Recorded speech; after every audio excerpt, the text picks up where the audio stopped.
What's going on YouTube? Your boy Black Prince the Barber. We just gonna dive right into this tutorial. First, you grab your brush, and you know what I'm saying, make sure you brush the client's hair, because you know you don't want to just throw your clippers in the client's hair and then, you know what I'm saying, you might just dull your blades. I'm not saying that my client have nappy hair. It's just the point of, you know, you don't want your blades to snag or anything like that, because you know you want a clean cut. So once you always start to cut out clean, it's gonna end clean. But just go thoroughly and brush the client's hair as needed, because you know that's the first process of cutting. Then I grab my pick. Now this fade right here is actually a taper fade, but it's a disconnected taper fade. That means, you know what I'm saying, the hair on the top is thicker than the fade that I'm gonna present on my client. But yeah, you just want to separate that because it's a disconnected fade. So the hair on the top is gonna be much heavier. So you know what I'm saying, don't criticize me in the comment section talking about, oh, I see a line right there. The reason the line right there, because that's why, you know what I'm saying, he asked for the sponge. So that sponge disconnect the fade from the haircut. But if you don't understand what I'm saying, man, just rewind this video and just understand what I'm talking about. I usually start off on the left side of his head when I start cutting his hair, but I feel that the right side is actually my weakest side to start a haircut. So in this tutorial, I'm just gonna start it on his right side, which is my weak side, because it's like it actually takes me longer to fade this side more so than the other side.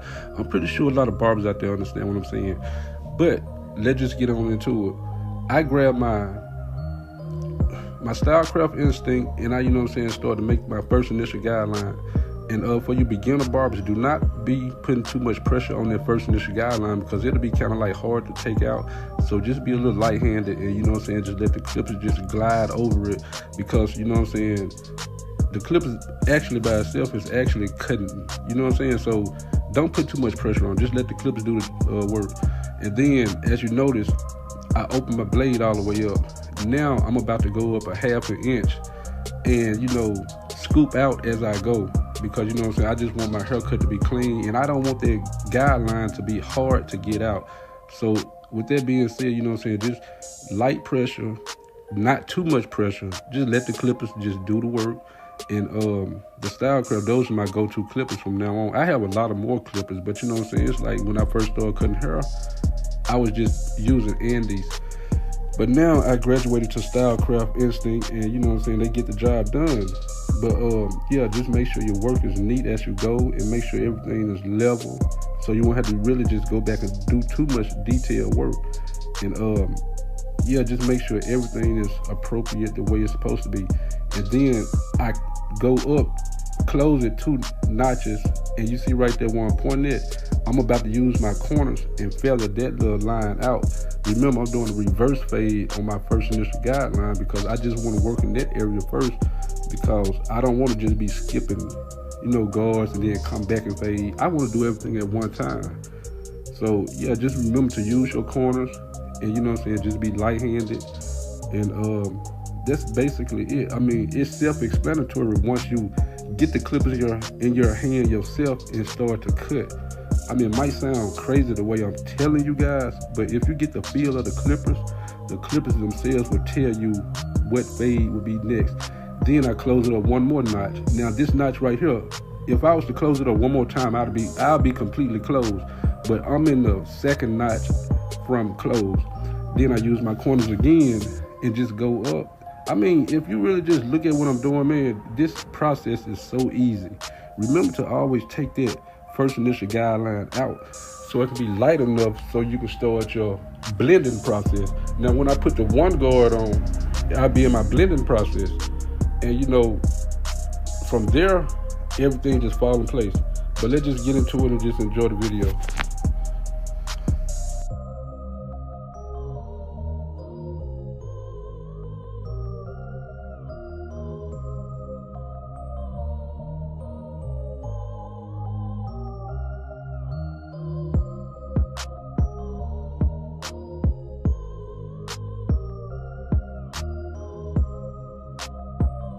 Now I'm about to show you guys something. I got my number 1 guard on.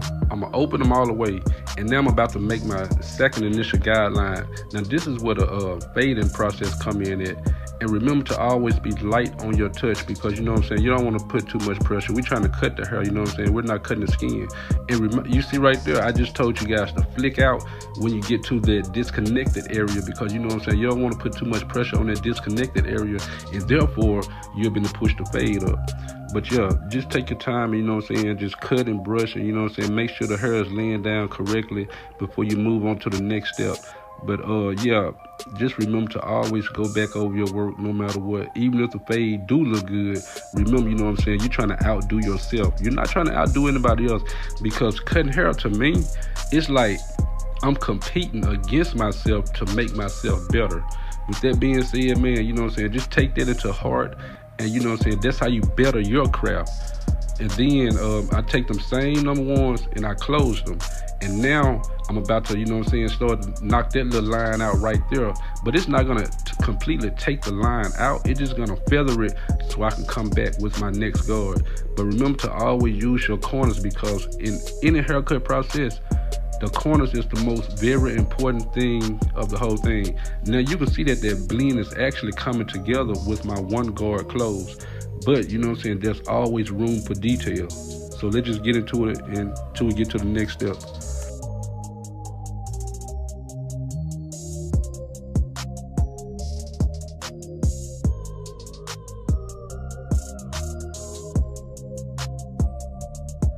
Then I place my zero guard on. Then I close them babies. Now the only thing I'm about to do is just knock that little line out right there from the one guard closed. Remember to always be light on your touch when you're cutting hair. But yeah, just remember, and another thing, use the corners. Through this whole haircut process, when you detailing, man, the only thing you actually doing is using corners. You're not using the whole blade, because if you use the whole blade, you'll be knocking the fade up. But you know what I'm saying, you just want to use about 2 or 3 teeth of the clipper blade that you're, you know what I'm saying, cutting with, allowing the guard to feed through to, you know what I'm saying, knock the hair down to its desired length.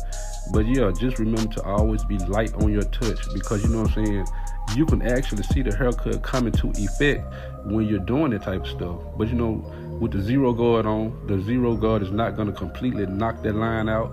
So therefore, you know what I'm saying, the next step, I'll just show you what I do.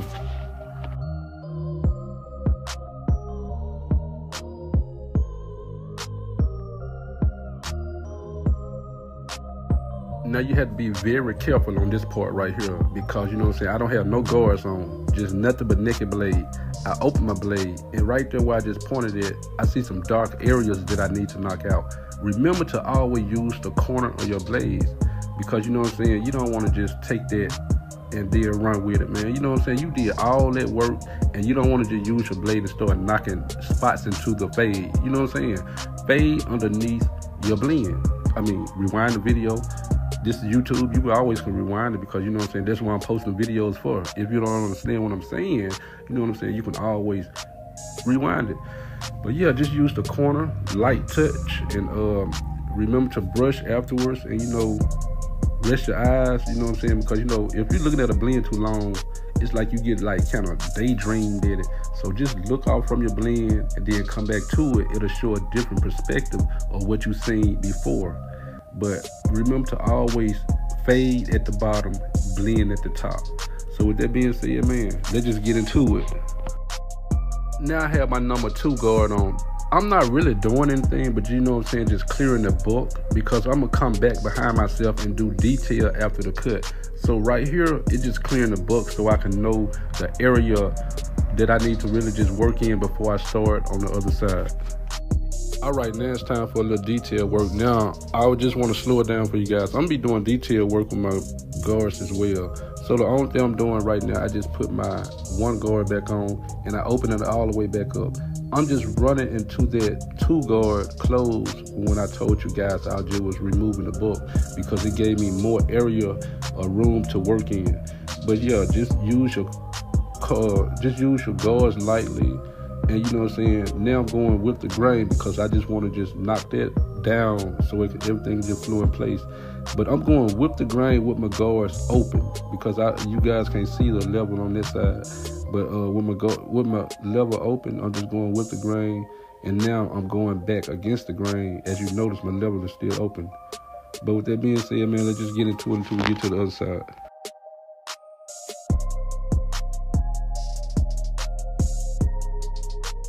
same thing I did on the other side, I'm doing on this side right here. Everything that you see me do is duplicated on this side. I open my guards, and you know what I'm saying, I started to make my first initial guideline. And remember to adjust as needed, because you know what I'm saying, you're trying to work in that faded area before you start in your blend area. And remember to always keep that brush in your hand. Then I take my one guard open, and I start, you know what I'm saying, make another second initial guideline, and make sure everything, you know what I'm saying, just laid down perfect, because you know you don't want to have to really go behind yourself too much.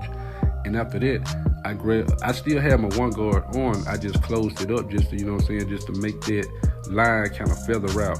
And then I slap my zero guard on to, you know what I'm saying, knock that line a little bit lighter. And then I come back with no guard, and I start using my corner, you know what I'm saying, to lighten it up. Now I have my two guard on. Remember, I'm just debugging the area so I can have somewhere to, you know what I'm saying, work with my fade, because I need to come back with the one guard open to use my corners. And then I'm gonna come back with the one guard with the grain. And you know, it's basically self-explanatory, but let's just get into it until we get to the edge up.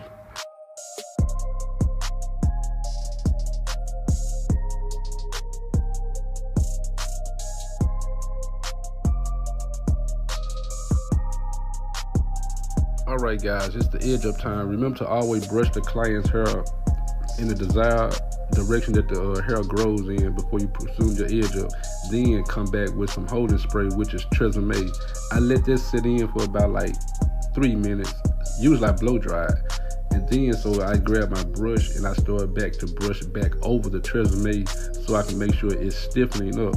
And then I follow back with the edge up. And remember to always be persistent with your work. You don't want to rush this, because you know what I'm saying, like I said, this is the most important part of the whole haircut process. The blend is good, the fade is good, but you want that edge up to be on point. You want everybody just to notice that edge up. That right there separates you from other barbers. But let's just get into this process and see how the end results turn out.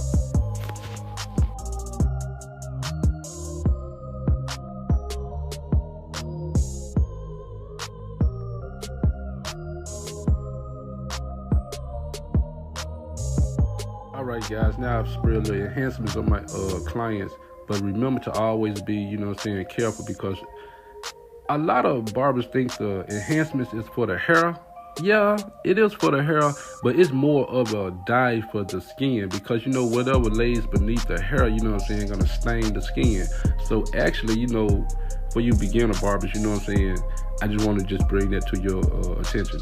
But remember to always be careful with spraying, and just take your time, and you know what I'm saying, you'll have a clean edge up.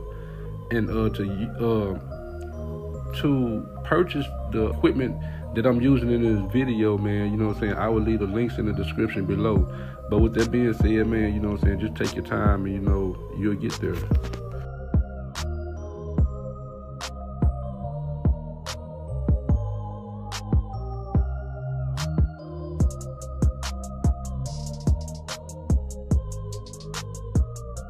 Alright guys, we're at the end of the tutorial. If you stuck around long enough, you know what I'm saying, make sure you hit that subscribe button, because I will be dropping more content.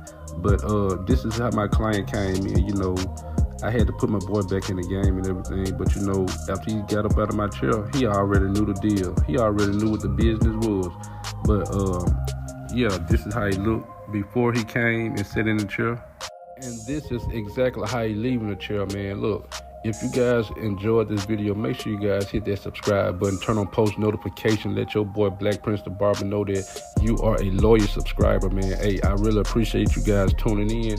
But it's your boy Black Prince the Barber with them fresh 2024 cuts. May God bless.